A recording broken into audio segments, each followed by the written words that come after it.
Mm-hmm. So in those moments, it makes him feel less heard. Mm-hmm. And I'm aware of that. However, it's very difficult for me to deal with that. Well, you can't just turn it off. No. Like, you can't be like, well, I know I literally rub ass. my mouth and I'm like, stop smiling. Yeah. But you can't. Like, there's a lot of physical attributes that come along with that. And you're just like, I can't. Your brain doesn't function. You can't be like, just stop.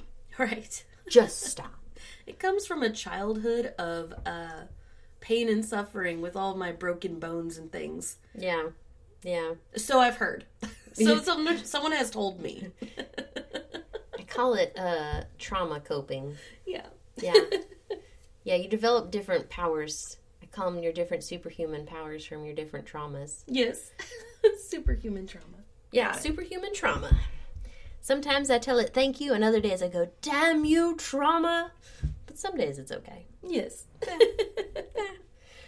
So, another way to help kind of bring things back and down and around to leveling out your mental wellness is to find hobbies and ways to distress in that area. I know like meditation is a big one for some people. Exercise can be a good one. Yoga is really good for like, because it's stretching. Goat yoga. Goat yoga would be, we did that at work one time, but yeah. I didn't get to sign up to do it. Have I you was ever so seen upset. donkey basketball? Yes. How fun is that? Super fun. Like, I feel like everybody should get it. I want to play donkey basket. I think, first of all, I think I'd be really good at it. A lot of logistics to make happen. You can pick an easier hobby. So painting, watercolors, drawing, journaling. I do that like diamond bead art. I do that. Yeah. That one's fun for me. But sometimes you can over hobby yourself. Yeah, don't pick like and then one. You'll get stressed because you have all these things that you want to do, but you never get any of them done. Yeah, because you have too much. The whole thing is pick one. Yeah. Pick one that you really like and just do that one thing at a time. You can have multiple that you like to do, but one task at a time. One project. Yeah. One project. So, also, I mean, you could start a podcast. I mean, we might have done that. We might have done that. There might have been, We both were very, very stressed for many, many reasons. Mm-hmm. And it really helped because it let us have a creative outlet that we could do something with. Mm-hmm. It gives us time to hang out together. So yes. It is an excuse for that one-on-one bonding time for us, which we feel is very important, is for us to be together, or even not together, but without our children for short periods of time. We love them very, very collect your thoughts much. But we also love to not be with them as well. What's hard is when you have a kid sick for 3 days and they're just screaming nonstop, and then you're giving them everything that you feel like you possibly can, and then you turn around and say, I'm doing my best. Mm-hmm. That is if you hear that in your partner, you need to have a break. Like, you'll need to have a moment to sit down and talk, because that phrase means that person is at their wit's end. I think it's a good, like, warning signal. Yes, it is. It's a big warning signal. Mm-hmm. I'm doing my best. Mm-hmm. It's either I'm doing what I can. I'm at my breaking point, and I don't know what else I can do to fix the situation I've either put myself in or found myself in, whichever. And I think that's really good to know when to step in and take the reins for somebody. Make sure you're advocating for yourself, because I don't say nobody, I say people are less likely to advocate for you. Right. And so finding the words and the resources, I think resources is really good too, to know how to advocate for yourself. There's so much out there, like Google. You could find a therapist that could work with you. Sometimes that can be really great. But figuring out, how do I do this for myself? Because somebody's not always going to be around to do it for you. Because if you turn around and say something like, can you just take over the parenting for a minute? Mm-hmm. I know that's come out of my mouth, and I instantly regretted it. And see, But those kind of moments are advocating for yourself, but in kind of a negative way. Because now you're telling your partner that they're not doing enough. Mm-hmm. Whether or not that's true, you're still saying it out loud. Yeah. Yeah, so there's ways, right? And then, I don't know, like, I was trying to think, like, so, my daughter suffers from very severe anxiety. And, I'm trying to teach her how to safely advocate for herself, which is really hard if doing stuff causes an anxiety attack. And so, she really just prefers to avoid all situations, which I don't blame her. That's where I'm at too. I think if I was in her shoes, I would want to avoid all those situations as well. But instead, I'm the mean mama bear, and she knows. She goes, "Mom, can you just handle it for me?" and I'm like, in this instance, I will. Or other times, I'm like, actually, you need to go back and advocate for yourself. Turn around, go tell them this, and you can do this. And maybe she mumbles it, but she got the words out. And so I think sometimes just knowing this was not handled okay, she's asking her mom. She's 12. But I think that's very important, though, is to recognize that I need the help and I'm going to ask somebody for the help. Yeah. So. And obviously we're not going to be covering all mental health. No. But some of we're not experts. Common ones that come up in everyday life are anxiety and depression. And so we thought that we would really focus on those. Mm-hmm.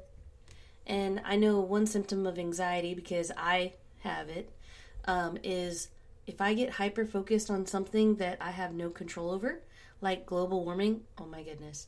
Literally just bringing it up is elevating my blood pressure. Your whole face changed. Literally, if anyone brings something up like that, or something else that's a hot topic that I cannot fathom how we can fix it as a collective culture, I panic. And I just think about it all night, and I literally will pace in the floor of my bedroom. Oh, I've heard about this. And panic until I just go down to my knees and just, like, cry. Like, I can't. And I Google search and Bing search just to see if the results are different. Like, I'm literally that type of anxiety. And with that, it's because I'm not handling the issues that are coming up day in, day out.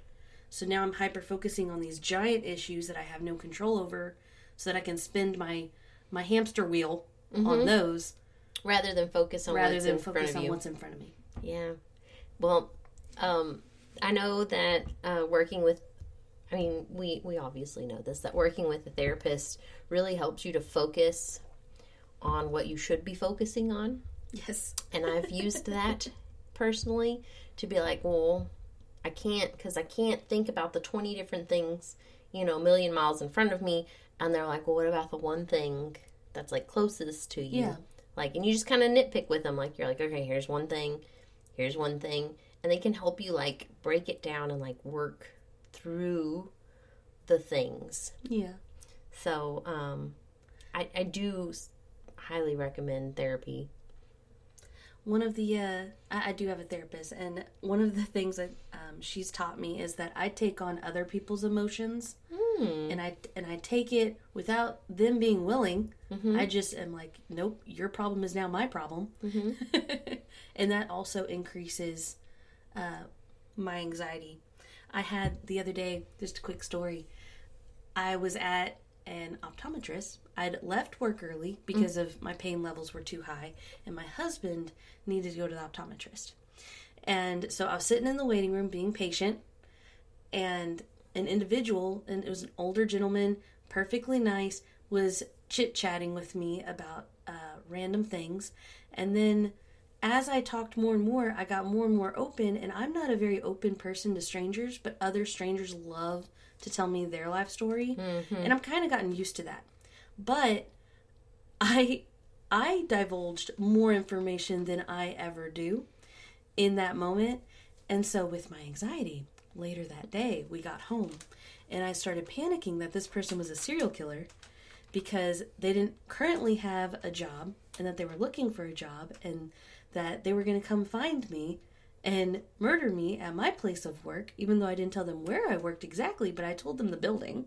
Mm-hmm. So it's like, things like that, I just started panicking and panicking and panicking until I gave up. Yeah.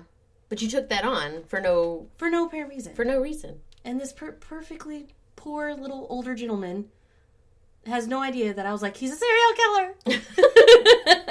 So that's called We Listen to Way Too Many Murder Podcasts. That too. Unsolved Mysteries. And my poor husband, I just need you to tell me something logical because I know this is irrational. I need a moment of logic. Help me.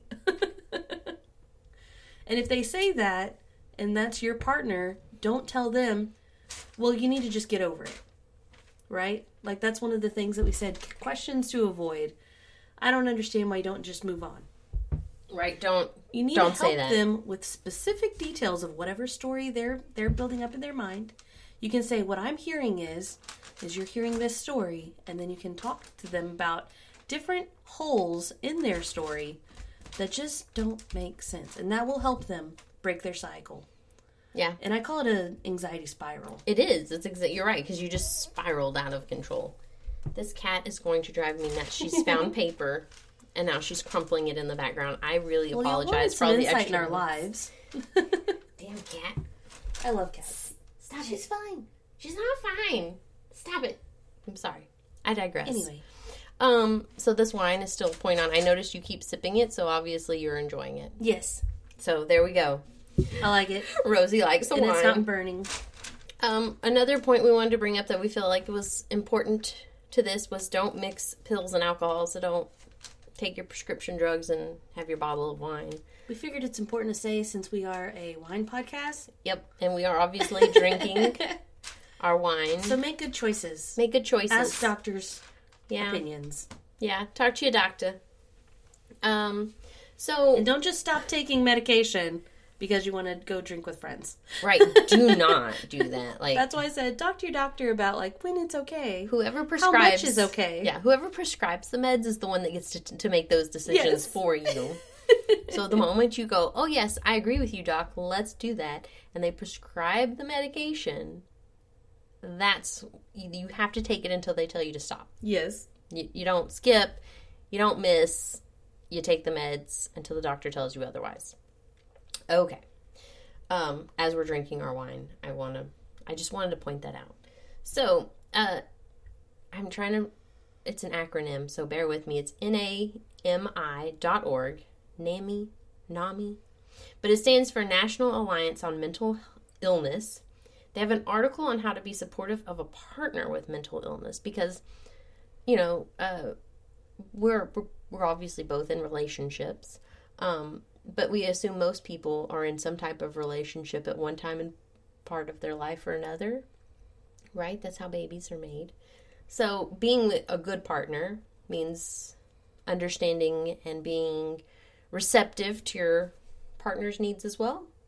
Am I saying that right? Yes. I feel like I'm saying that right. So what if it's your partner and not you that's having these depressive episodes? Try to understand the diagnosis. Do your research. Google can tell you a lot. Probably more than you need to know. That's so true.